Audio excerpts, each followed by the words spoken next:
Hello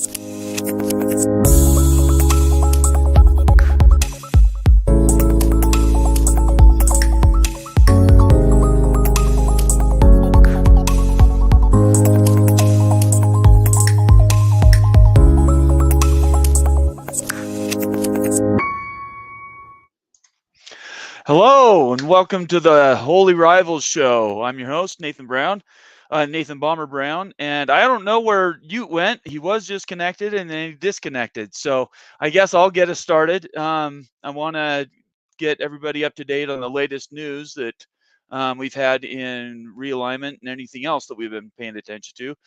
First of all, I want to say shout out to BR for being the first on, and Cougar Tracks was right behind him. It's good to see you guys, and I'm glad you're able to join us today. It's been sort of a slow Saturday, but at least civil war in Russia hasn't broken out, and yeah, things were looking bad over there for a while. And Immaculate's here. He says, I made it. Good to have you, Immaculate. Appreciate it. So a couple things just in the news, just briefly in the last day or so.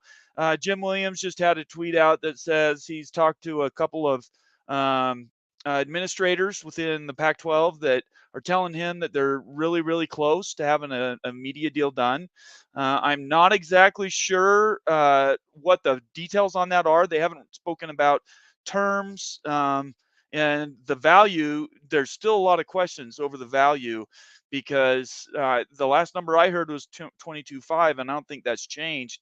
Doesn't mean that there's not a different number out there and we just don't know about it, but it is, I would still think, concerning for the Pac-12 in general and for any members that are possibly looking to go other places, whether that's big or that's the Big 12.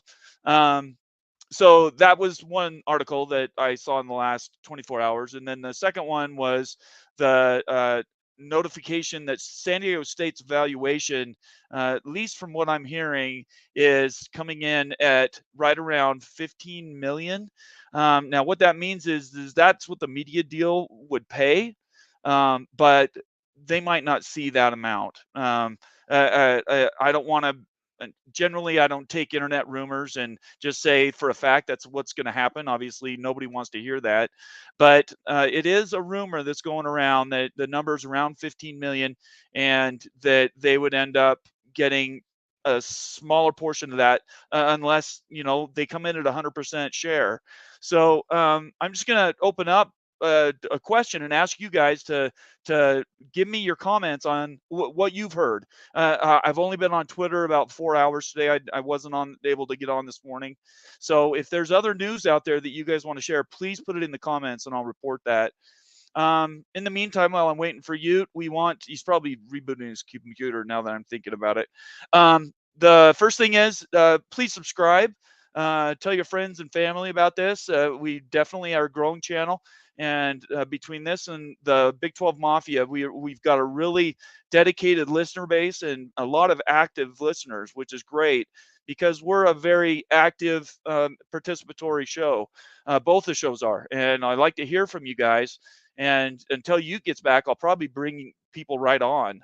The other thing I want to let everybody know, if you want to join, it is if you want to join the show, you can make a comment, or I'll put in the link and we'll let people join us as the show is going on. Also, if you want your note to be recognized, either you can put it in as a regular chat and I might get to it, a super chat, which I read all of them, or the best option that I'm trying to tell people, it saves people money. If you're going to be active on these shows, you can make one $5 subscription, hit the join button, and you're billed once a month. But that $5 makes all your comments viewable. We'll read those, and you are always involved in the conversation then. So there's two levels. There's a $5 and then there's a $10 level that I'm going to be giving out some merch for the different shows. So anyways, those are options. Super chat's fine. But if you want to save some money but still be involved, hit that join button or the link that I'll put out and go right to it on the Big 12 Mafia page. And you just hit join and it'll take you right through, and it's really easy to do. All right, we've got Ute back. I'm not sure. Did you need Hey, to reboot your computer or something? yeah, thanks for being patient. No, I wasn't patient, man. I was moving right along. Hey, I just want to give shout outs. Thanks for everyone jumping in right here. I see BR's in the house. I see Cougar Tracks. Looks like Immaculate. Immaculate's in early. Man, Yeah. you guys, we've got some good stuff for you. As always, we want to hear your thoughts. So if something crosses your mind and you want to jump in and give your thoughts, your views on it, just call into the show right away. But we're going to be stack ranking the quality of the Pac-12 brands today. Right. Really, that's going to be the big idea for the show. And please note that before we get into this, before we even started this show, I was working on a project to determine financial valuations for Pac-12 schools. It's Let me been interrupt you really quick. I want you were gone for a second, and yeah, I just updated everybody on that Jim Williams tweet about they're getting. I didn't use this quote, but they're getting creative and forward thinking bids for completing the media deal. And I just want to make sure you knew that I'd mentioned that. Mr. Monkey brings us circle back on that, and I don't think he joined when I'd given that update. But then just really quick, and then I'll turn the time over to you. Immaculate says, Mr. Monkey says, let's not focus on the money, guys. I think this is tongue in cheek. We're too busy being creative and forward thinking here. And I like to think I'm creative and forward thinking. I'm not sure about you, but all right. Now you can do your thing. Go ahead. before we even get into that, so what do you think about Jim's comment right there? I mean, I think it's just like anything else. The way that the Pac-12 does their media PR stuff, I think is a disaster. I think you control your narrative by being out early and often, and communicate very clearly. And that I don't know where it doesn't seem like any Pac-12 school has gone to PR classes anytime soon, which is fine. It's hard to believe considering you're talking about Stanford, Washington, and Oregon. Well, Stanford and Washington. We won't talk about Oregon's education stuff, but obviously I'm teasing. So that's what I think about it. I think it's yeah. just more of the same. They can get creative all they want, but if they're only making $19 million, which is the low number, man, I don't know what you do with that. What do you think about it? Yeah, the creative. I don't like that. I don't like that right now. I'm looking for some stability. I don't want creativity and stuff. I just don't trust that word usage right there. It kind of seems like it's been what we've been talking about for a long time here. It's going to fall into the buckets, dollar figure buckets that we think. Right. We've talked. I still think it's going to be 25 to 27 million per school. Like it's going to Really? fall. I really do. I've been on that. I'm still on that. Okay, You hold know on why then. I'm on that. I told I everybody I here why know. I'm on that. So let's talk about that really quick. So Yeah. say it's 28 million, but they have to backload and pay for their own production costs. Well, they're basically doing that already with the Pac-12 I network. know, and they're not making any money now. So imagine what it's like when you're actually making less money on a media deal, and then you're backloading your all your fees and whatnot. I I think, just think it's crazy. Palmer, I think people get confused about what's a revenue or a sales versus what's in profit. So we're talking Go about ahead and we're educate talking about everybody. sales or revenue here, not bottom line profit. I'm not talking about the expenses that go into anything. I mean, that could be a different story. Just media rights revenues or sales. I'm talking about. Okay, that's fair. But at the other, it's if it's untenable because you're making a dollar Yeah, versus like the Big 12 is going to be making millions of dollars yeah. more. It does become a PR nightmare, and trying to sell that to really proud fan bases, I find hard to believe. Washington and Oregon and Stanford maybe not, but Arizona State, Utah, they want to be in the same room and rubbing shoulders with the SEC and the Big. How do you think? Where they're sitting at the little kid table when they're meeting with all the power conferences? They're nowhere near. They're not even in the same room as the ACC and the Big 12 even.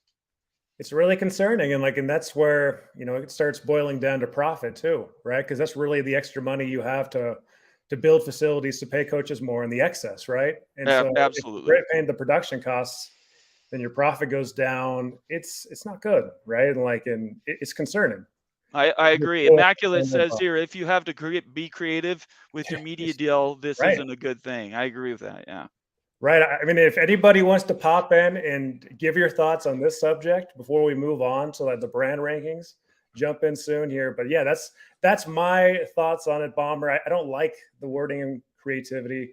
I just want some stability right now. There's so much instability in the Pac world. So I'm just going to open it up for calls right now. We can always do the rankings later in the show, but if people feel very strongly, join the show right now. Click the link that I just put in the comment section and tell us why you think that that's a problem. Obviously, Immaculate and Mr. Monkey both have strong opinions. If you guys want to come on the show and explain why it's a problem, I think Ute and I did a pretty good job at it, but you guys' opinions matter just as much as ours do.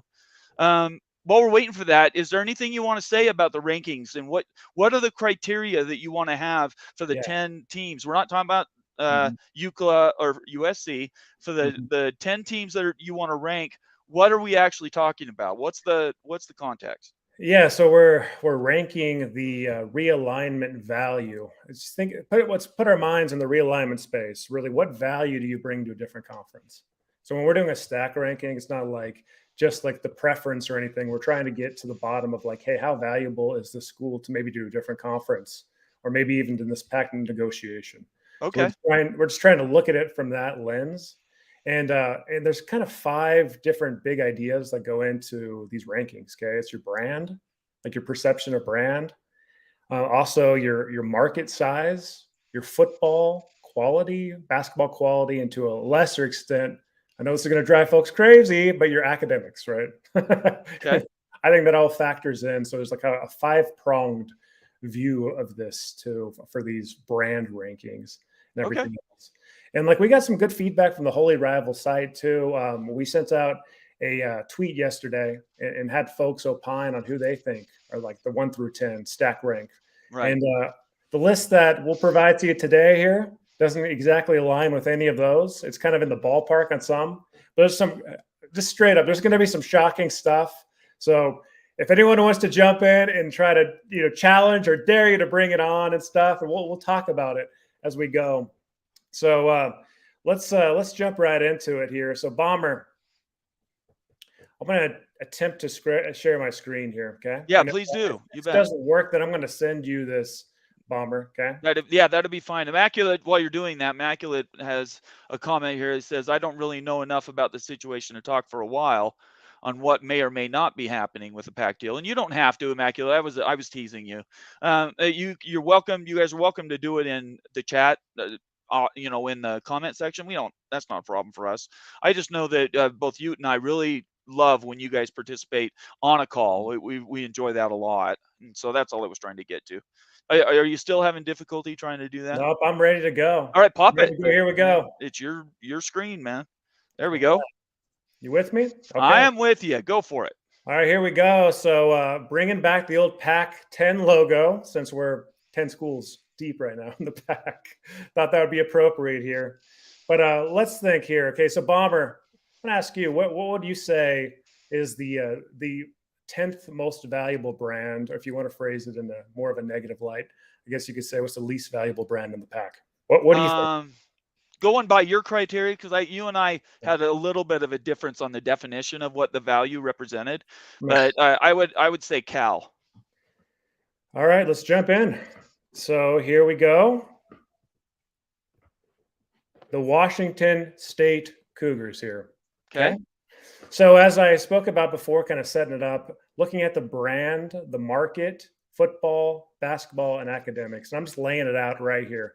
I didn't throw an overall grade on here. I just kind of rated each one of these areas because I thought they were relevant and important, especially in the realignment space. So the brand grade for Wazoo, you can see, give it a C-. And this is in the Pac-12 universe. So to me, it's like, okay, looking and comparing these schools to its peers, right? Right. And not to the SEC or the Big Ten.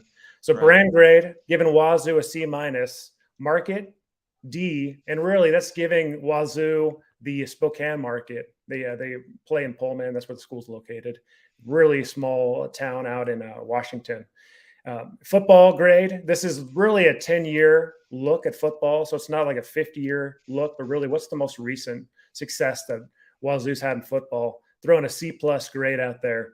Then trajectory, I'm saying, hey, what does it look like for the next 5 years? Like what kind of momentum do they have right now? Throw a C grade on that. Basketball, 10 years, performance, D in the academic rank. according to U.S. News. I give Oh, okay. Watson a C minus here. So, Just so you know, Cougar Tracks agrees with you. He said Washington State.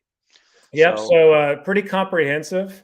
Um, Later on, I can break out a little bit more on kind of how I spliced what was a brand, what was market, because there was a sure. lot that went into each one of those things. No, And that's fine.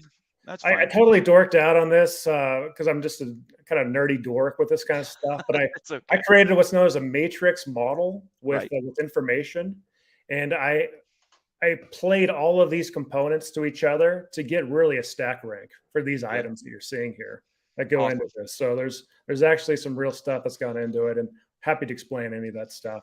Okay, No, go. so Yeah, let's keep Wazoo, it going. Yeah. Wazoo. All right, 9. here we Oregon State. go. Okay. Oregon State Beavers here.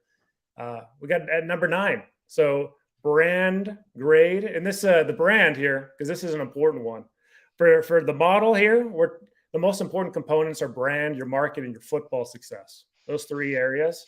Brand is massive, and brand really comes from your fan base sizes. And I know there's a lot of debate about a fan base size, like you hear maybe X or Y places where you get that information. Just full disclosure, a lot of that information came from Tony Altomore's brand. Okay. Fan Yeah, base size. we won't have to talk about that right now. So just being straight with everybody that a lot of that did. Also for brand, looked at a few years of television data too for each of these teams, just to see kind of how they stack ranked viewership wise. So those 2 components really factored in to the brand grade, which has a Okay. huge weight. So we're looking at brand C minus, market grade B minus, football grade D plus. I know that a lot of Beaver fans, they ain't gonna like that, right? But we're looking at a 10-year, decade-long point of view. And Oregon State was really bad at football, looking prior to last year. But trajectory-wise, which doesn't have any weight in this model, none. I'm just throwing that out there how I see it forward-looking. This is all historical. I think that Oregon State looks really, really positive. Okay. Jonathan Smith, positive stuff. Basketball grade really has had a lot of success outside of one, I believe, Sweet 16, Elite 8 run a few years back, and then the academic grade based on USA Okay. News here. So all those going in. And again, if you disagree, anyone that's listening to this, if you disagree with any of this stuff, jump right in here because we're going to be moving on. We're going to be going to the next school. Okay. Get ready for this, Bomber. I'm ready. I'm waiting with bated breath. I'm just waiting for the train to get going. All right. So here we go. So this is going to shock some people. So why do you think it shocks? Buffaloes. What's the shock? When we threw the tweet out yesterday, a lot of folks thought Colorado was definitely top 4 in the realignment desirability space from the Pac. I think that's crazy talk. Well, you know what? I was surprised too. But when I saw that, I was like, wow, that's not really what the model's spitting out, at least. And I will be really candid here. 3 through 8 in this model were pretty close. I mean, it really 3 through 8, and I think everyone can kind of guess on what schools are going to fall into that bucket. Really, really close. But Colorado spit out number 8, and really, what's killing Colorado? You can look at all the grades here. So we're going to brand C plus, just based on the weak performance in sports recently, and the market. They've got the Boulder, Denver, good market, but football has been really bad. But the trajectory with Coach Prime, A plus, man. So this is probably going to be looking up in the future. But looking at historicals, the Buffs are ranking 8 here. So so let's just talk about Colorado because obviously they're in everybody's mind's eye because they possibly could be the first school to move if they move to the Big 12. What this grade and how you value them? Let's just take some of their peers. So are they more or less than Arizona? Are they because I personally would rather see Oregon State. If I was doing a ranking, I had Oregon State, I think, 7th or 8th, and Washington State was just below them. So Colorado being number 8, I think some people would argue that they are higher. For sure. And like there's Okay. that debate point, and really all models are as good as the information input, right? The Right, of quality of the course, yeah. information. Right. And so, I this is my view on where the best quality information that went into Okay. all these metrics. Yeah, But that's fine. for sure, if you use some other info that had completely different numbers, it would spit out something different. Very good. And you know what? You just summarized everybody's evaluation of Tony Altimore's stuff Yeah. because he everybody's reading the same data, he just interprets it different. So, Mhm. anyways, keep going. All right, so the Buffs here have fallen to the number 8 spot, and I do think with the trajectory, I think that the Buffs are going to be a quick riser if football improves, right? I mean, if football improves, that's killing them right now in this, and so bring football up for a couple of years, and if Prime stays around, then you're going to see a lot different desirability Okay. on the Who's Buffs. 7? The Arizona Arizona. Okay. Wildcats spit out number 7 here. The Arizona Wildcats. And really, what's the driver and why the Wildcats are spitting at number 7? You can see here the football success, really. Right. Of Last course. 10 years, Arizona struggled in football. Right. Good fish, looking better right now. Things are looking up, so you can give a good trajectory. But really, A minus for market. How yeah, was that rated? I mean, you know not what? how was it rated, but what is that recognizing? I've gotten plenty of conversations with folks about the market for Okay. Arizona. And I've Because had plenty of Tucson, Arizona folks say that Arizona basically falls into the Phoenix market. And I was looking on that's not what people from ASU say. They say right. that they're separated by quite a ways. Well, I And think that like what driving distance wise is like an hour and 15 to an hour 30 from like Phoenix to Tucson. And Tucson's market, according to the 2022 DMA information that I right. dug into, there is a small market for Tucson itself.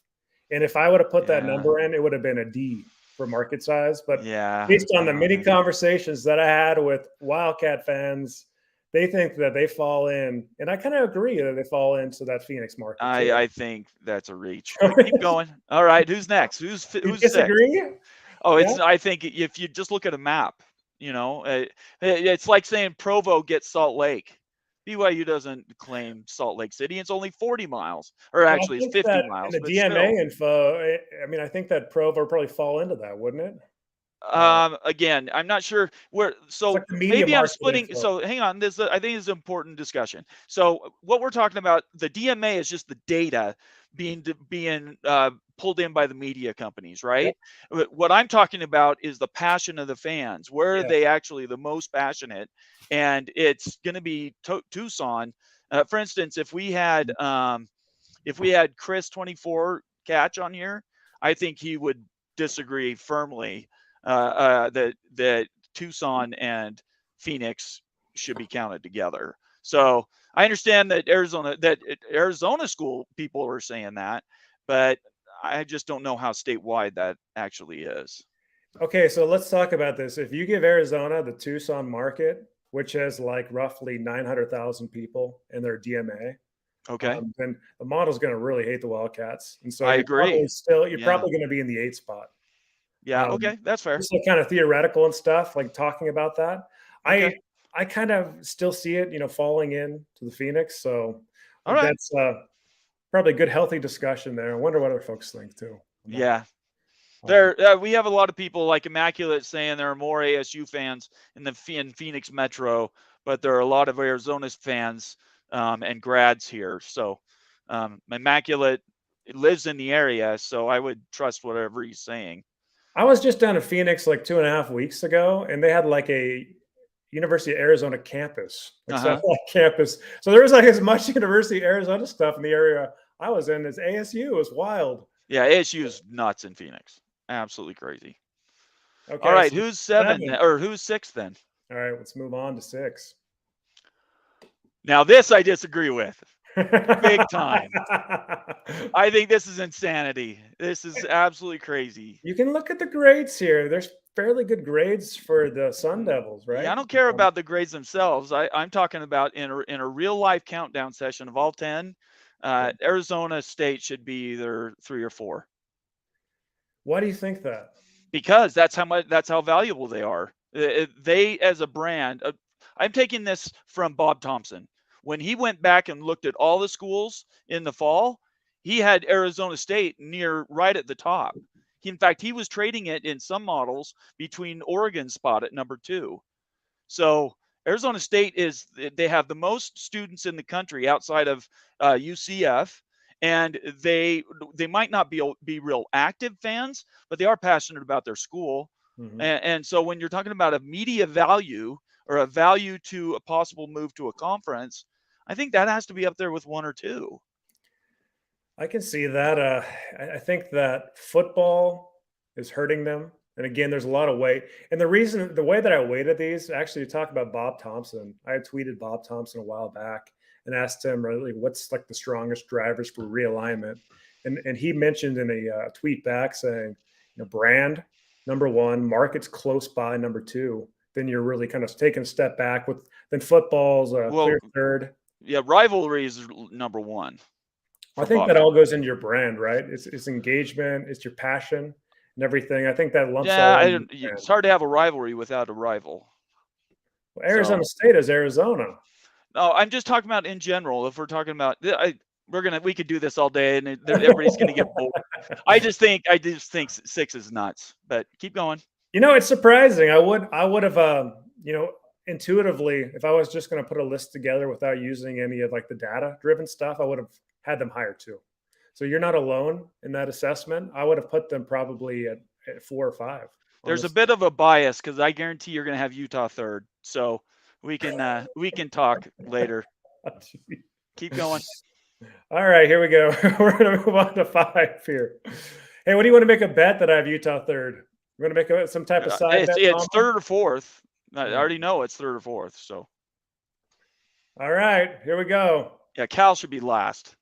So Cal Bears here. So really, you could tell me, just looking at the grades right here, what's driving this valuation for the Bears?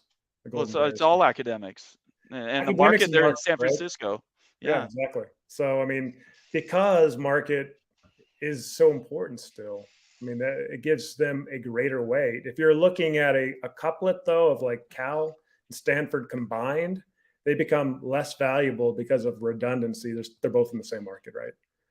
Okay. But on an individual basis, I mean, that's a big market to add, and that's attractive and everything. And of course, they're academics, which really has almost no weight in the model. Like, it just doesn't matter that much in this model. But nevertheless, it's a driving factor for like the James Smith is saying, I agree with Wild Utes eval. So you have fans. Holy smokes! Arizona State. Thank you, James. I want to hear someone that disagrees too. So is Colorado and Arizona. All right. I can listen to other people's opinions. It's just you're wrong. It's okay. All right, keep going. All right. So yeah, I think that kind of shows it. Also for the brand for Cal, it's a little bit better than I thought. Like a B- grade on the brand. The viewership numbers weren't as bad for Cal as I thought. And also the fan base size, while not good, isn't horrible. So the fans are just disinterested though. Right. I mean, they have fans. They're just largely disinterested. Yep. All right. So let's move on. So who do you say is 4? You kind of you already threw your hat into the ring on that one. Yeah, it's either Stanford or Utah. Yeah. I knew it would be one of them. Look, I'm not overly biased here, Bomber. See, I'm not putting Utah number 1 or anything. Well, that's because that would have been ludicrous and people would turn us off.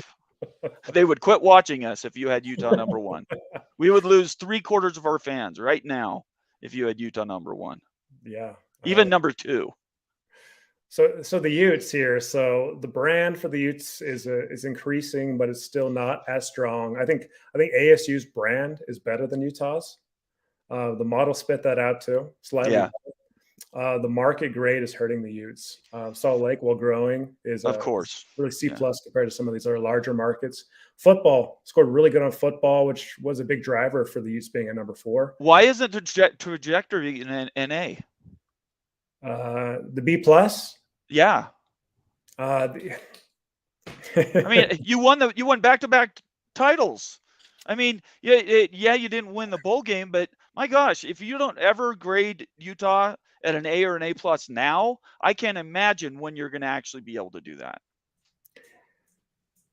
Bomber, I didn't think you were going to ask about that, but when I put this stuff together, I don't try to be biased, right? I just try to be like objective about it as much as possible. Okay. And I'm asking, why Yeah, is it and like B plus? the way that I thought trajectory was like a 5 to 10 year forward look. Okay.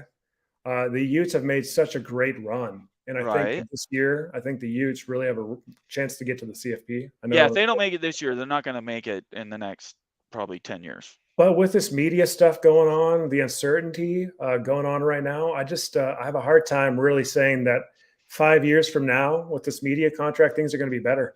Like, let's be honest about that. So I'm thinking that they're going to still be good, but I Okay. feel so that's really kind of my thoughts on it. I think that the Utes are going to be really good still, but probably hanging around the top 20, maybe then hanging around the top 10. So Okay. a little bit more. We've got Immaculates joining us. Hey, Immaculate, found your got your computer restarted. By the way, Mr. Monkey, I'm not gonna ignore you over there. I see your top 10 list. We'll go through that as soon as we get to the end of our list. But Immaculate's called in. What's on your mind, Immaculate? I just thought I would chime in a little bit on the Phoenix market. Please. It's incredibly divided up in terms of, it's not just the Arizona schools either, because there's just so many people here from all over the place. A lot of that- big schools, right? Yeah. A lot of from the northeast and Midwest. I think a lot of those DMA, as you were talking about those, I think they're very simplistic. Mhm. They don't really take into account the reality on the ground, and you really kind of have to be there. Arizona has a lot of people here because going back, Arizona is actually the higher grade school. So it's not going to have the same numbers as ASU here, but a lot of people go down there to go to school to be at Arizona, and then they come back. Okay. Whereas you don't get a lot of ASU people going down to Tucson as much. Okay. It's just, I would consider it part of it, especially because the Arizona hospitals and that area of their both research and in just their regular coursework, it's all downtown in Phoenix. Yeah, and you're talking about Tucson, Arizona. I'm talking about Phoenix. No. When you said Arizona fans in Phoenix, are you talking about Wildcat fans, or Wildcat fans? Yeah, I'll say ASU on the other ones. No problem. And they're actually the larger footprint downtown. ASU is pretty big with them as well. So they're both in Tempe and downtown Phoenix. Okay. And if you were to drive by there, you'd see probably 6 or so different towers being built up right now. I think at least 3 of those are going to be like housing units. I don't think they're necessarily focused on the universities, but it's all about people living down there. Mostly it'll be students. And so there is quite a large Arizona footprint in Phoenix. So people tend to kind of just look at, well, Arizona's located here, so that's theirs. ASU is located here, so that's theirs. But the Phoenix metro area, I would have to agree that you'd kind of have to list it as both. But you could give ASU maybe a little bit slightly higher grade because all of their sports facilities are there and easier to get to. Right. Yeah, I agree with that completely. In Immaculate, I think that at Tucson we've got around 900,000 in the DMA, and then in Phoenix around 4 million. So it's a pretty substantial difference, right? So it's like kind of how to splice that best. That's the question, right? For that. Yeah. And to be honest, a lot of if you graduated from Arizona, University of Arizona, the jobs you're going to be looking for, probably a lot more of them are going to be up in Phoenix. Makes sense. Tucson's a good sized city, but let's just say, kind of the upper end of where you might go after university. There's a lot more of that in Phoenix. So if you're staying home and you're not going cross country with your degree, a lot of Arizona folks come right back up to Phoenix. While you're here, since we're at the top of the list, give us your final 4. See, I have a hard time with this because this isn't really how I look at things, but I get what he's doing here and it makes sense. I would have a hard time. I tend to look at things more along the lines of just realignment, like where they are as schools. The value. They're all great. I mean, it's like who we compare it to. So I like some of your grades. Like a school like California, you could put them at the top of this, or you could put them 10th. Right. Like that's what I was saying. The data can be interpreted It's like, many what do you different ways. weigh? What do you weigh as important? Also, do you just go football and basketball? Do you maybe do a grade on the entire athletic department? Because while to us as fans that may not matter, to the administrators that make the decisions based on for realignment, they care about that. Sure. They How to run care. your budgets then? Yeah. How to run Yeah, it. and the overall health of your athletic department. If your baseball team is actually running in the black, that's pretty amazing. You're not Right. taking money from elsewhere. If you're winning championships with other sports and you're winning athletic director cups, Right. that's why Stanford gets looked at, even though you're talking about them and their market. I don't think Stanford gets you San Francisco. Yeah. I don't think they get you the Bay Area. I think most people there, if you were to talk to most people in the Bay Area about Stanford, they'd say probably some expletives that you don't want to repeat. It's elite versus everyone else. Right. Of course. So, Immaculate, great points. Think of it this way. Think of these rankings from the point of view of a media company or an executive at a media company. Bob Thompson, he used to work for Fox as an executive. This is how I think the media companies will look at the schools based on brands, engagement, all that stuff that factors into brand, market, and then your big sports success, and then maybe a little bit of academics. Probably not any academics, but just a fraction. So I think that that's really the way to look at this list is like, hey, if I'm working for Fox and I'm putting some analysis on the table, then I'm going to be looking at these criteria. Yeah. I might disagree with you then on some of it. Yeah. If I was to get asked by Fox, hey, help us figure out the true value of these in terms of what will bring us more money in the future. Like Utah, you have all the stuff listed here. One of the things I'm going to list for them is the conference you get them in is going to make a huge difference in how much they're worth to you. Like Utah in the Pac, to me, I don't see it adding as much value for a Fox or an ESPN as I do in the Big 12, because what Utah does in the Pac, and this is a testament to Utah, but they destroy your main brands. Right. They destroy you like you wanted to be a major rival with USC, and USC doesn't want it back. Well, yeah, duh. That's because it doesn't really help them at all. But Utah comes in and is just kind of crushed the conference, which is impressive. But if you're a network, and this isn't fun for fans, but there's a hierarchy, and certain teams going farther and going bigger and being higher ranked and going into the postseason, whatever, gets them more looks. Whether that's fair or not, I don't know. But I like Utah. Like I would give them a higher grade in the Big 12 because one, with the BYU rivalry game, that's at least one game where it's probably going to be a good game. They're probably both going to be in the running, so it's a good one to put on TV. Right.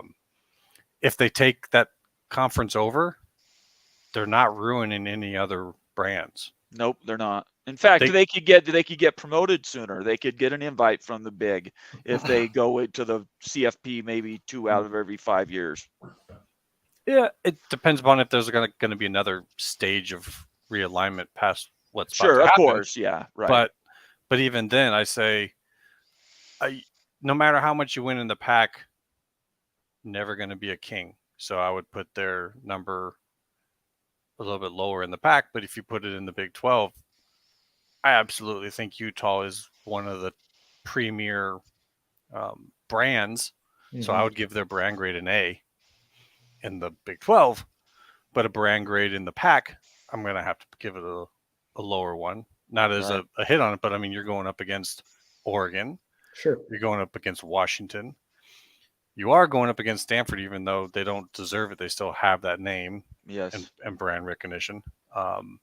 So I think Utah in the Big 12, who has the same name recognition there? Maybe in Oklahoma State, maybe at TCU.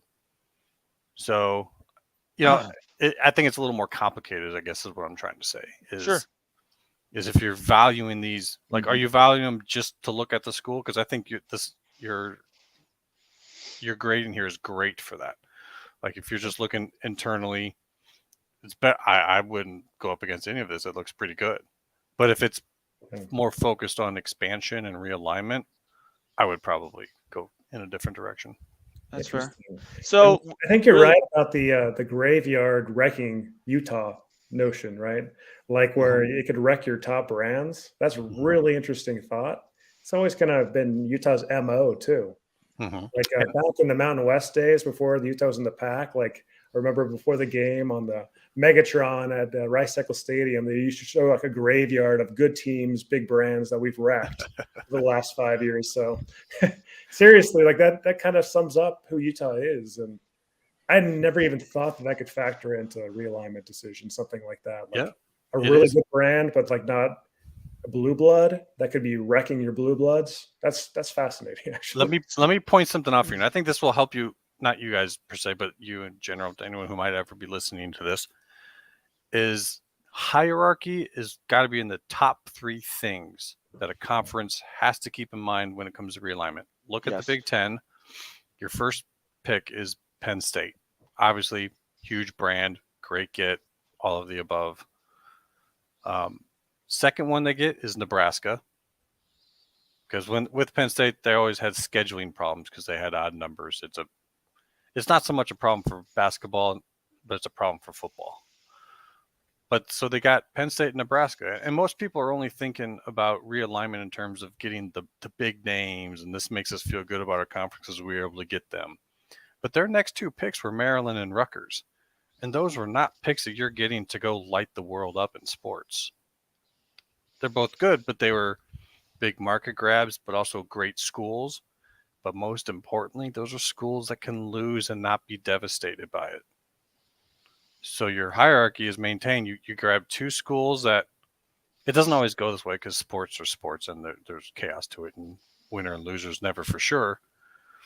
But in the way you expand is to try to not throw off your hierarchy too much. SEC actually threw off their hierarchy a little bit with early on, but they got better at this.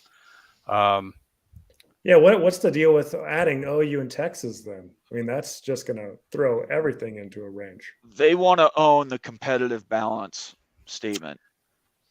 That one, that absolutely is the number one reason. Could be it, but there's a personal level to this, which actually goes into the conversation I talked about. The big conversation to understand why things are the way they are. And part of it is the Pac Big Ten ACC alliance that you might have heard about a while back was the scheduling alliance. That had everything to do with Oklahoma and Texas. Because if Texas was going to go to one of them and Oklahoma was going to go to another, they had to have a scheduling agreement so those 2 could continue to play on the exact same day that they always play because it's the Texas State Fair. So it needed a scheduling alliance. Well, those schools did that scheduling alliance, and we're trying to make it so that Texas and Oklahoma didn't go to the SEC. Mm-hmm. And then the Pac did not like the schools that they were going to end up with like Kansas State, Iowa State, Texas Tech. So they went after Texas and crew. Well, when that was going on, Colorado made the jump, caused Texas to pull out. Oklahoma wanted to still go to the Pac. The Pac said, no, it's only with Texas. It just got really ugly and messy. But basically, the whole idea was to keep those 2 schools from going to the SEC. When Texas and Oklahoma pulled out, you saw the SEC and the Big 12 form their own scheduling alliance, which of all the backstabbing things that have happened, why people talk about the Big 10 stabbing the Pac in the back when the reality it was the SEC stabbing the Big 12 in the back. Because they kind of came together to go against that other alliance, which was really a strange time in realignment days. Right.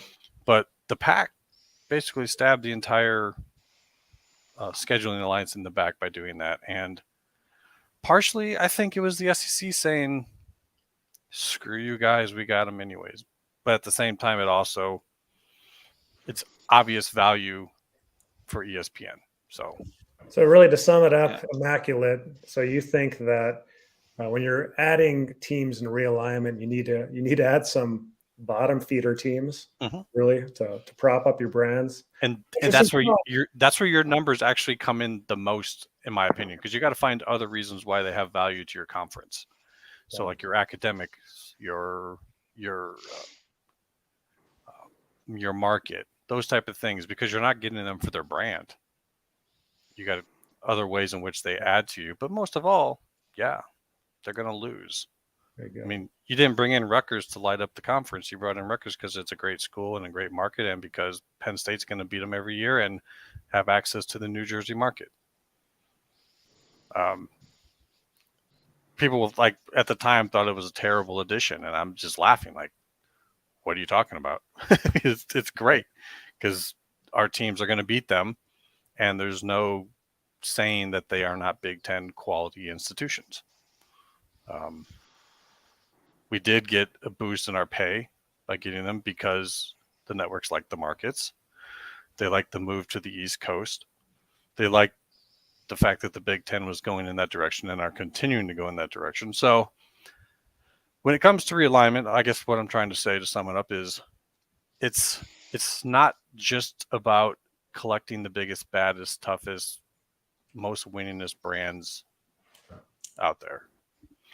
And so Right now, I think the Big 12 is trying to make themselves as relevant as possible, and the best way to do that is to pick up P5 programs. And yeah, you want to shoot for you'd love to shoot high and get Oregon and Washington, but if you get the Four Corner schools, I mean that's a huge get. Even Arizona and Colorado are good enough brands that brings value. So I think that's kind of where we're at right now, anyway.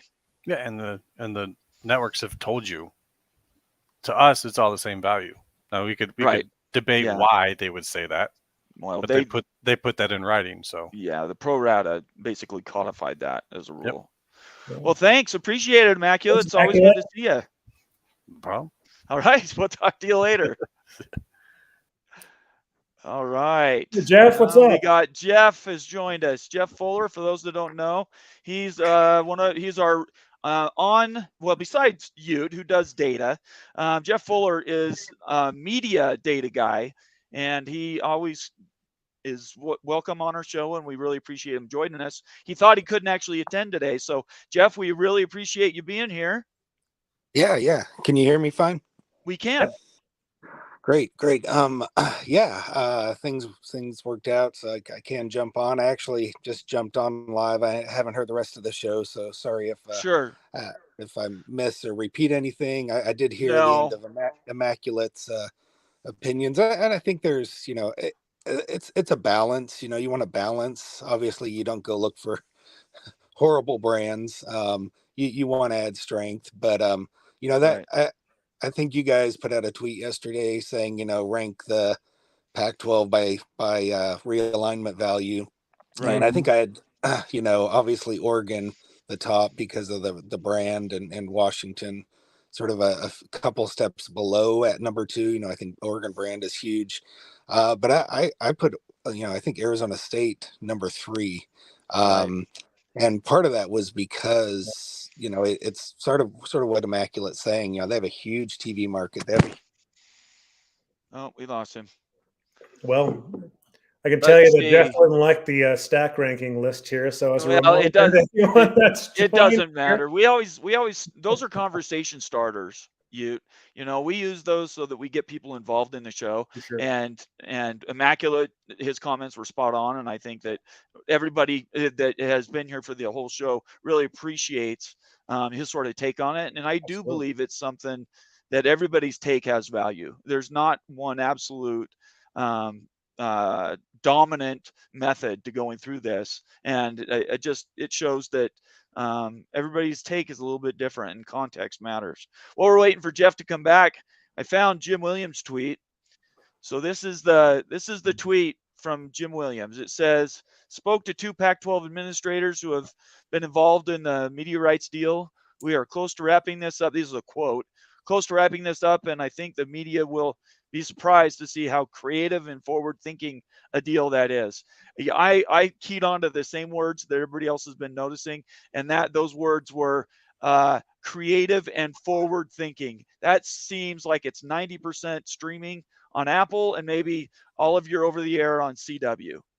Yeah, That's what it tells me, but it could be wrong. Pretty heavy Apple. Yeah, and then maybe CW, maybe a little bit of Fox, Maybe anything's possible. It's heavy streaming. All right, Jeff. Yeah, sorry about that. And I That's okay. just dropped off there. So, so I just think it's, relevant. And I think a school like Colorado and Arizona make more sense to the Big 12 as well, because you're adding, in Colorado, a big market. And what Immaculate was saying is like, hey, you're adding some teams that don't threaten a lot of the football powers much right now. Maybe Colorado will, if Dion can make good on his hype, if he can stay healthy at this point, right? Yeah, that's obviously most important right now. Boy, right. hate to see that, but I mean, it's interesting. I think we've talked before about the value of different teams to different conferences based on time zones. And that's what Immaculate was saying. Yeah. Okay. So I mean, I just enjoy listening to you guys, and enjoy chiming in when I can. I try to look at data on just about everything, from attendance to social media to the TV deals. I quote tweeted that Jim Williams tweet this morning, right? And his tweets got a lot of reach. There's some national guys, ESPN guys, sort of quote tweeting it as well, and keying in on those exact same words you picked out, that creative and forward thinking. Those are alarm bells in my mind. Yeah, that's exactly what you said. That is exactly what you said. I want stability. I don't want creativity right now.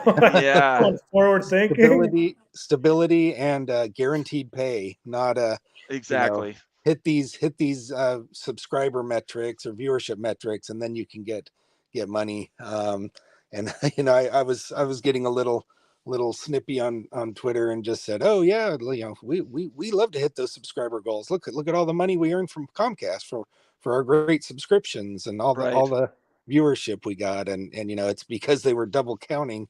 The Comcast sort of messed up and was double counting markets for the Pac12 networks, and I think that is just crazy. And now they owe $70 million back to Comcast.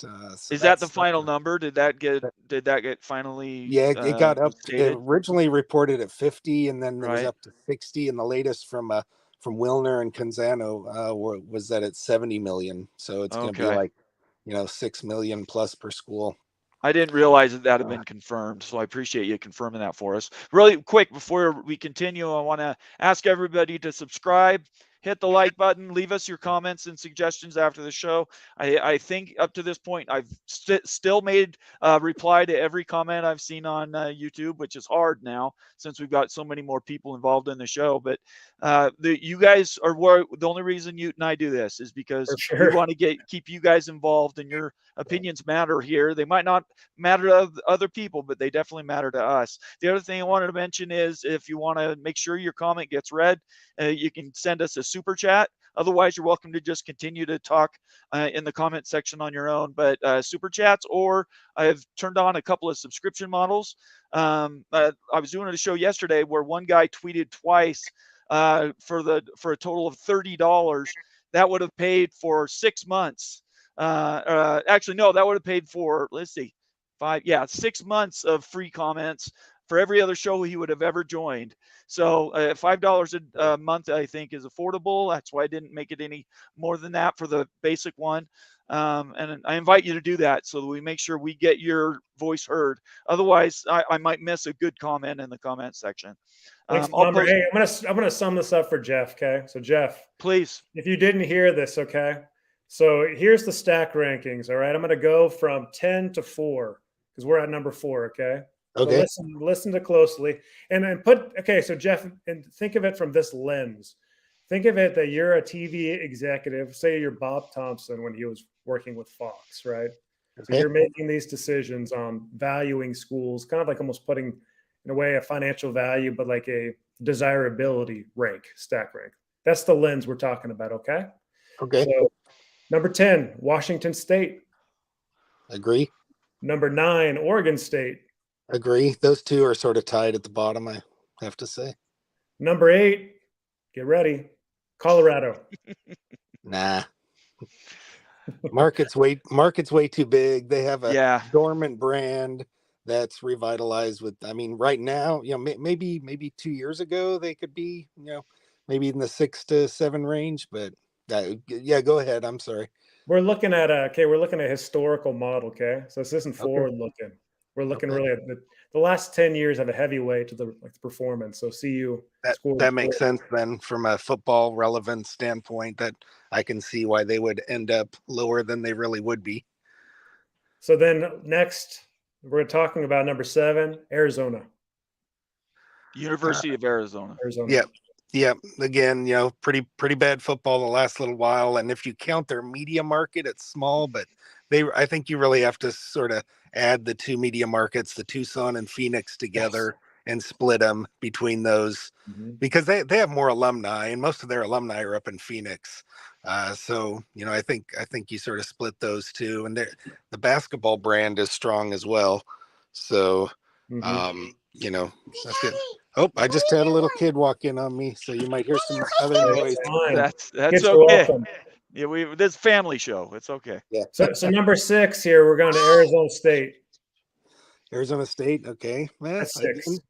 This sounds like who's been good in football the last 10 years kind of ranking. This sounds like a wild Ute counting is what it is. No, guys. We disagreed. No, We disagreed on that. Oh, wait a second. So we're looking at brand here. We're looking at markets and football. Those are the primary 3 drivers. I think that everyone can admit that those are important factors to consider. The 3 most important. Sure. Right. All right. So then we're moving to 5, and this is going to be an unpopular view, but that's Cal Berkeley. So 5, Cal Berkeley, mainly driven by market size. And then number 4, the University of Utah. So that's where we're at, 10 through 4. Shall we continue, Bomber? Did he see number 4 was Utah? Did you say that?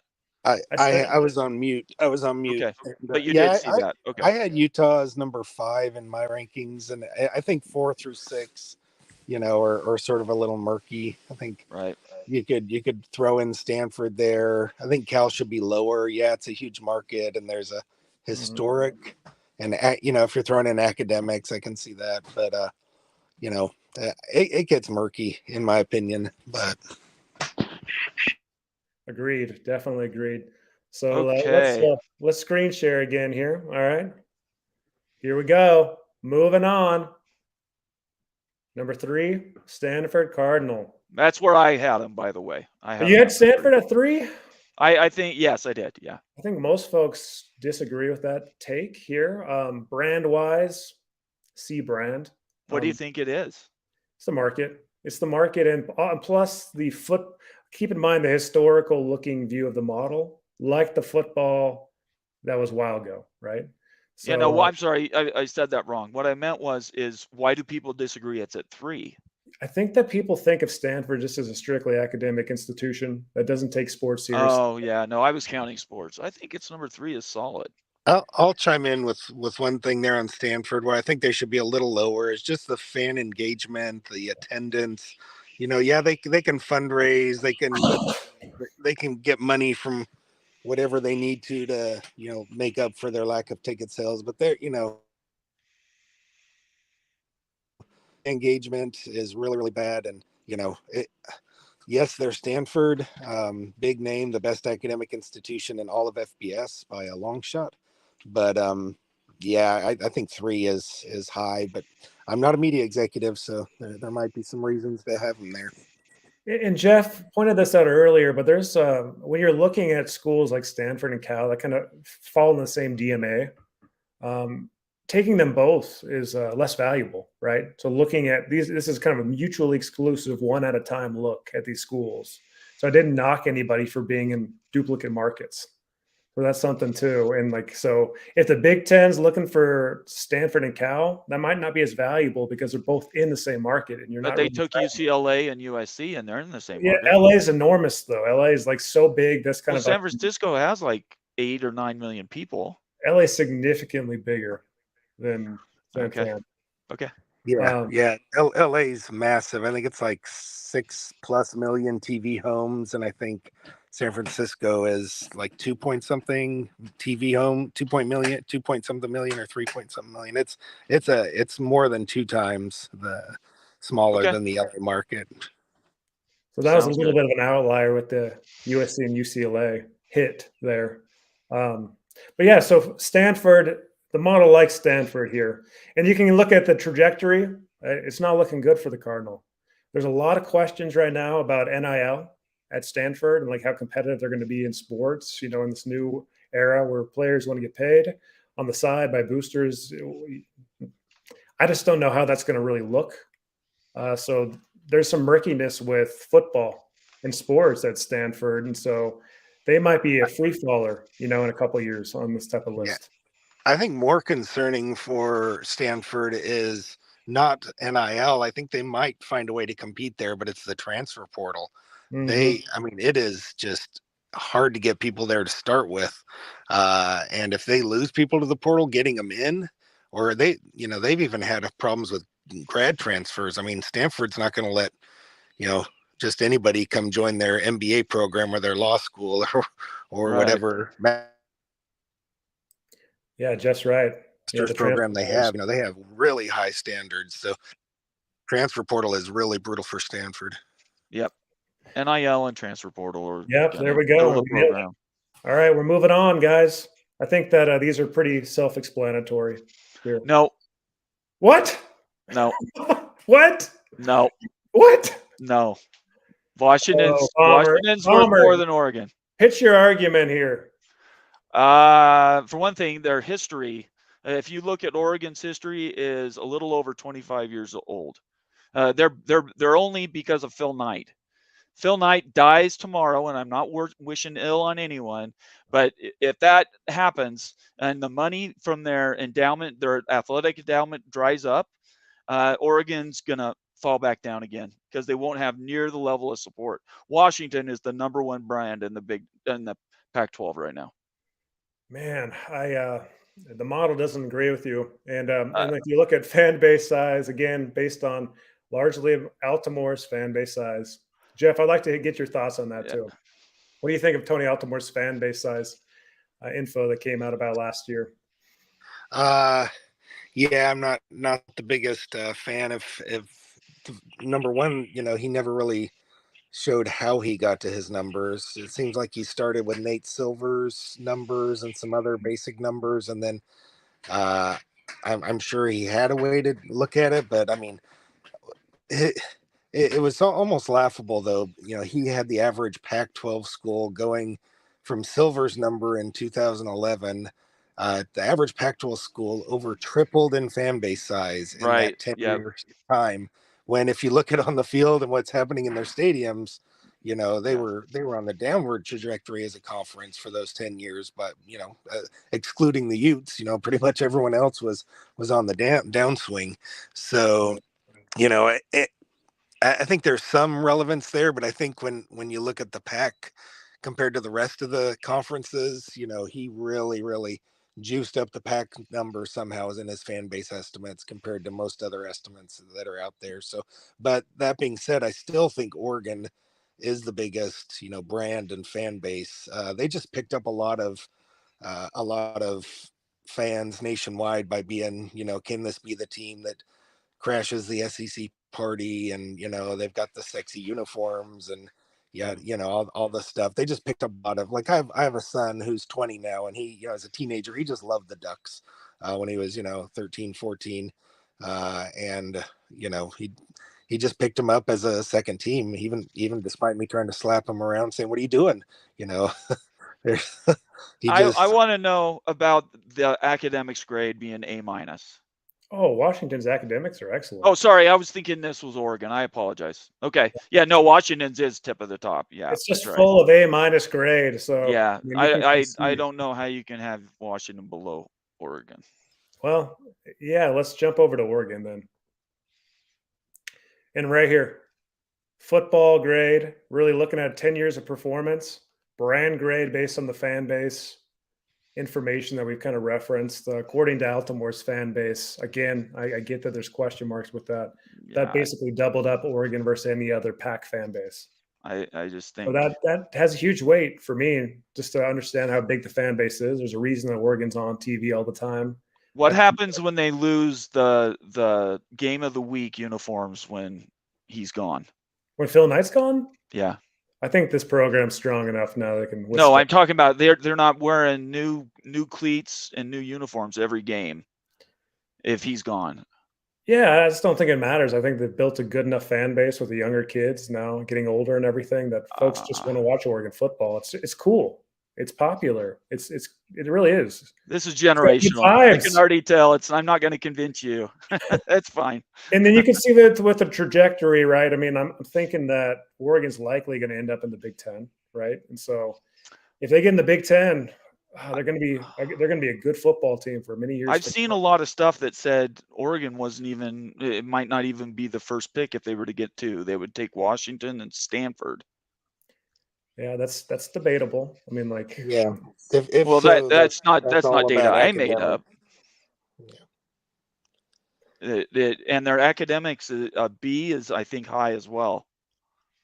Yeah, so Oregon, Utah, Colorado, Arizona State, they're kind of all in the same tier according to the U.S. News rankings, and now they're all AAU. Basically, it's the same grade for all those schools. Just slap them all. So how weighted is this with the AAU stuff that None. TJA does? Zero. There's zero weight for AAU. No, I don't mean that it's not that you're calling it out. I don't see AAU even being listed. That's not what I mean. What I mean is when Altimore does his stats, yeah. he thinks that is the most important thing in the world, and I don't know how you could keep it that high. Yeah, I mean that's Altimore's information again for this model. It was just the fan base size. Everything else was based on historical information like AP rankings, DMAs that are not anything. Eugene is tiny. What? Eugene is tiny. I'm giving the market for Portland to both Oregon State and Oregon, just like I gave Phoenix to Arizona in this model. Okay, and I thought that was double counting too. Okay, all right. But I think that a lot of Oregon fans and Oregon State fans would say that they bring Phoenix or bring Portland market. Well, Eugene's in the bottom part of the state. It's hours away. 15-hour, 30-minute drives, kind of like the same from Tucson to Phoenix. I don't. Okay. Anyway, that's just the methodology, just giving you the thoughts and the reasoning for that. Even if you slap the market and put an F grade, Oregon's still spinning on number one, I think. Yeah, that just I don't. Do we have a Washington Husky in the house that can jump on here and explain why they think Washington would be above Oregon? Or does everybody that's currently watching think that Oregon has to be number one? I'm really curious.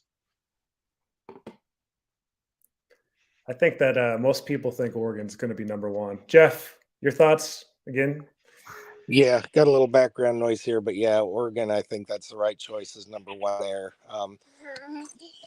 The question, I mean, how are they AAU? If you look at all the metrics for the schools in AAU, Oregon, they must have got some sweetheart deal back in the 60s or 70s or whenever they got in, because their research metrics, their ranking, their competitiveness to get into the school, it's way lower than the vast majority of AAU schools. So that being said, that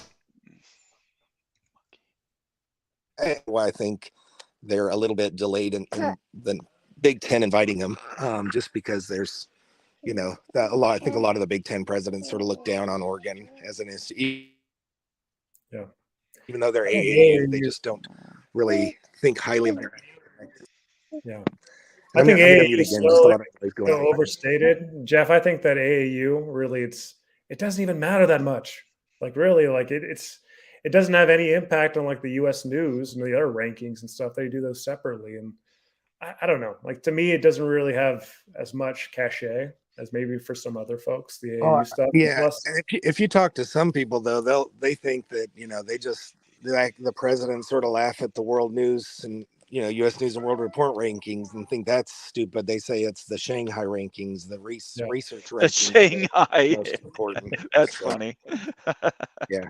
Well, that's Mr. just a name of it, but I think Right. it's American Association or World of World Universities, the Yeah. Association Ranking of World Universities, something like that. And that's Okay. that really heavily weights the amount of research you do and your citation, like your faculty's citation scores, like how many of your faculty have those seminal papers that everyone's quoting in their field. Right. So how many like members of the National Academy of Sciences are on your faculty, how many Nobel Prize and other major award winners are on your faculty. So I think all of them sort of use some of that, but the world rankings seem to be what a lot of people quote there. But that's just for research schools. Smaller schools with good academics but not much research don't do great in those rankings. So Yeah. Mr. Monkey gave us a list way at the beginning of this exercise. He Mm-hmm. has Washington, Oregon, Stanford. I'm not sure. Monkey, are you a UW fan at heart? Remind me. Put it in the messages because I can't remember. But Stanford, ASU, Utah. That was my top 5. That's the ranking I had them in, and then CU, and then University of Arizona, Cal, and then OSU and Wazoo. I feel so bad for Washington State and Oregon State because they have good fans and they can play good ball, but they just get looped in with all the other stuff. And immediately when you're talking about the worst, and I hate that, the worst in any conference, you don't want to hear that about anybody. I think that I'm looking at Mr. Monkey's list here. Like Yep. it's fairly aligned. I mean, there's some differences. I guess the big one's Cal. I mean, I totally get it. And like with the lack of fan engagement, I could see how folks would just intuitively say, no, they're 10. I had them at 10 on mine. Yeah, Right. that's Like, true. yeah. Yeah. And again, that's like based on the 10-year history, based on the information that's available. That's what it spit out. In another 10 years, guys, it might look so different. And so different. It doesn't mean that's static at all. But I think Oregon, I really am pretty strong in Oregon over Washington. I mean, Okay, that's fair. Yeah, I think that totally has value. Obviously, I'm in the minority here, and of the people that have commented, and we lost Jeff again. Of the people that have commented, I think Oregon has been the overwhelming favorite. I think Oregon is largely a creation of Phil Knight and his money. Put it this way: Oregon in the '90s was the doormat of the Pac-10. They were the worst, by far, the worst school in the Pac-10 in football, when was and Achilles that Smith was for and DK. Joey That was for Harrington? he was like 98, Yeah. 97, 98. But up until that point, Phil Knight hadn't been given the money. He didn't start giving them money with their uniforms and stuff until like 96 or 97. So in the 80s and early 90s, nobody was afraid of Oregon. They're kind of all in on the big, aren't they? If they don't get in the Big Ten, then Yeah. maybe you're right. Maybe when Phil's gone and the money dries up a little bit more, it That's might kind of not the be as argument people messy. say about Gonzaga, right? With Mark Few as the coach. Or like, why would you pick a small Catholic school to join a big conference just for basketball when the coach, if he leaves, they could be down in the dumps again, right? Yeah. I don't know. I don't know how. I personally don't care. None of this affects me at all. I just think when you're ranking things, it's good to have some criteria, and you do, which I really respect. I've seen other lists that people put together, and they never have to justify their information, right? And that I don't really respect that very much. Immaculate comment here. Yeah, Cal would be higher to the Big Ten. am I reading that? Would be higher to the Big Ten because of its academic and research strength. Mhm. But most of all, they could lose every game to USC and UCLA, Oregon and Washington, without their alumni being or really caring. I Perfect definitely think dad. that's true. Absolutely. Yeah. What do you think about that, though? Immaculate's comments earlier about Remind me, having which bottom one? feeders coming in your Oh, conference. you know what? I don't think that's the methodology between Colorado and Arizona to the Big 12. They want brands. The Big 12 wants to establish themselves firmly as that third conference. And the best way to do that is you just bring in P5 brands. You're not getting G5. So I don't think that in that case, they're looking for competitive balance. I think they just want to get the low hanging fruit. And those are the lowest to grab right now. Going forward, I think there's all kinds of value to that. There's a consideration when the ACC blows up, the Big 12 might have an opportunity to get 4 of the remaining 6 or 8 schools that won't be picked up in a merge. Who are they going to take? Do they want a Wake Forest and a Boston College because the league is already so strong top to bottom? Do you want to bring in more competition? I think it's a valid question. It's a valid question. It's kind of like a paradigm shifting question. Like It really is. think about that. Because Yeah. I'm thinking like you want to add your best brands, right? Just grab the best teams to add in. Right. Maybe that's not the approach there. So yeah. Yep, I totally agree. I'm just scanning through. We're getting ready to wrap up here, guys. So if you have a comment you really want to get out, repost it. There's just so many that I've seen. Unless you make it a super chat, I probably won't just pull it out on its own. Hey, Here's Bomber. one. Okay. Yeah, go ahead.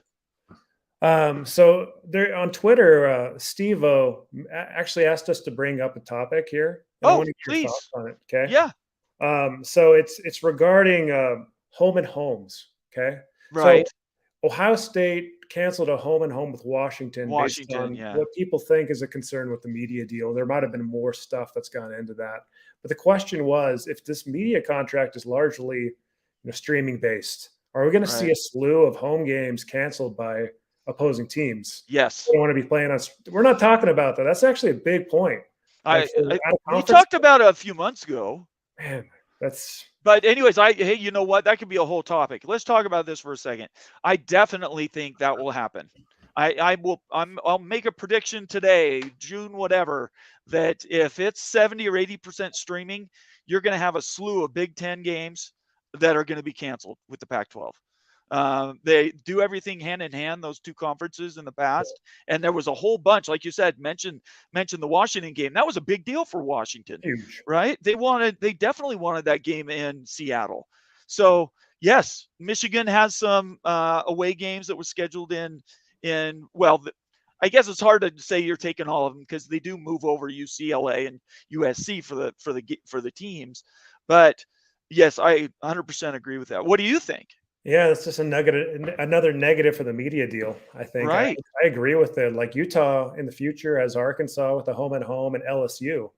LSU is going to be canceling that game. They're not coming to Rice Eccles if that game's not prime time. So if the Pac's going to do an Apple deal, you better freaking guarantee that those sub-licensed games like that will be on prime TV.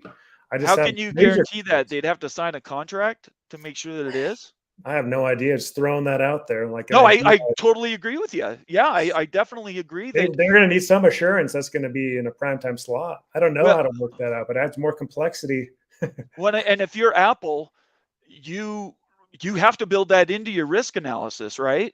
Apple has to know that when that happens, they could lose a game. Say it was Michigan and Oregon, just for argument's sake, and Apple's sitting there looking in a boardroom and they're talking about doing a deal. And then somebody says, well, wait a second. What do we do in this negotiation? Because Oregon's playing Ohio State that week, or Michigan is going to Oregon that week. And they find out that game's not going to be available. So Amazon buys the whole package and then finds out that all their games are against Mountain West schools. All their out of conference games could disappear. The Big 12 will never schedule them again. Right. What is the Pac playing? You need to post that as a comment on Twitter. I think that is a great question, and it might not be at this time, it's a little late in the game to say it could change anybody's minds, but I definitely am going to be putting something out on Twitter in the next few days that'll basically say, yeah, what if? And boy, that is a huge risk. It's just another red flag. It Oh, really, how many really red flags is. do you need, guys? Well, think about it. If you're the ACC and you had any games scheduled with the Pac-12, but ESPN's not involved now in this new Pac-12 deal at all. None of those games, because they're away, would go to the ACC. What's to say they pick up the phone? Bristol calls down to the ACC, booths and said, "You guys' games all have to be canceled." Right. And you have to see it. And now you can schedule with a bigger Big 12. You can schedule with a bigger Big 10, or you could just go and play all your games only ACC and SEC on ESPN, right? Yeah, if I'm LSU and I have to play on Apple TV, I'm just going to say no. I've got too big of a fan base. They want to watch the games. They're not going to subscribe to Apple to watch that one game. Oh my gosh, that is actually an amazing thought. That it's just really concerning. And if all the maybe a solution, I just don't know it. If all the Pac-12 games out of conference, or even home games, are against the Mountain West or the Sun Belt, you're not going to sleep well tonight. I would be extremely. I don't mean to poo-poo it so much. I really love the Pac, but this deal, that is crazy. I don't like it at all. I don't. Well, you need to start telling the rest of your Ute fans to get Mark Harlan on the phone, because I think that could distinctly happen. Now that I'm thinking about that, the scheduling difficulties and not being on, that blows my mind. I know I've thought about it before, but I didn't really think about it before. Oh, I could totally see LSU drop that game, and say, "Hey, you can play us at for LSU, sure, but we're not coming there because we don't want to play an Apple unless you can guarantee us that we're going to be on ABC or ESPN." And then there's all type of complexity in that. And then going back to Jim's comment, what did he say again? The creativity, some creativity with the deal. Right. Yeah. His more that's needed. It's sometimes when things are so complicated, that's an issue. It's a red how flag. Creative and forward thinking a deal it is.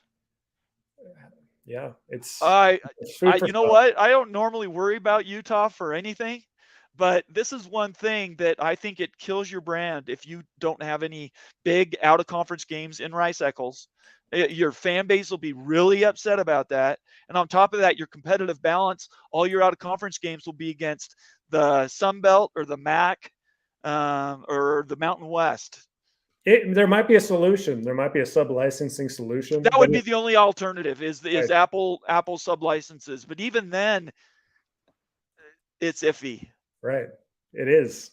That is huge to think about. All about forward thinking, Bomber. Wow. Forward thinking and flexible, right? Yeah. Well, geez, we've gone. I can't believe how long we've gone. It's almost an hour and a half just taking calls and comments. Right? But everybody, we really appreciate you being here with us today. This is a very stimulating conversation. We've talked about some really important topics. I would encourage you guys, if you're a Pac-12 fan, go and start talking to your fan bases and see if they can get answers from the people that are negotiating, and see if they'll give you a specific answer. What happens to our out of conference games? Because I think that right now imperils the entire league. Definitely. And if we learned anything today, that's the one thing I think is most important. What do you think? Really great thoughts today. The immaculate, that whole thing with bringing bottom feeders, that's what I'm going to call it. Then also without a conference. I mean, that's some high level stuff. Loved it. Fun times. Our Monday show has been changed. The schedule has been changed a half hour later. We're going to start doing those at 8:30 Eastern. So please join us then. I believe we have a guest, right? Yeah, we've got Clint Foster. That's right. Clint Foster, who we had to, didn't work today. So we're going to do that on Monday. We would encourage you to go and find him on Twitter. He's a fantastic read and he knows what he's talking about. So we're looking forward to produces these funny video clips. He's a TCU fan, but the Big 12 video clips that are hilarious. I mean, we're going to be doing some fun stuff, and we're going to be showing some clips. Hopefully we're going to be laughing a little bit because I like his videos. They're very entertaining. He's so absolutely. Thanks for joining us. Please subscribe, hit us the follows, and give us thumbs up and give us your comments and suggestions. We love those. You just mentioned one that we talked about just a second ago. That was a fan comment and a question, and we want to do more of those. The other thing I want to tell everybody, I'm going to encourage you again to go and subscribe for the channel. You can do it for $5 and have all your comments read all the time. It's a lot cheaper than doing super chats. So that's all I have. You unless you have anything else. No, let's keep the dialogue going on Twitter, social media, where crazy ideas happen here. And in the meantime, remember, go Utes. and we'll say goodbye to the rest of the world. Peace. Take care.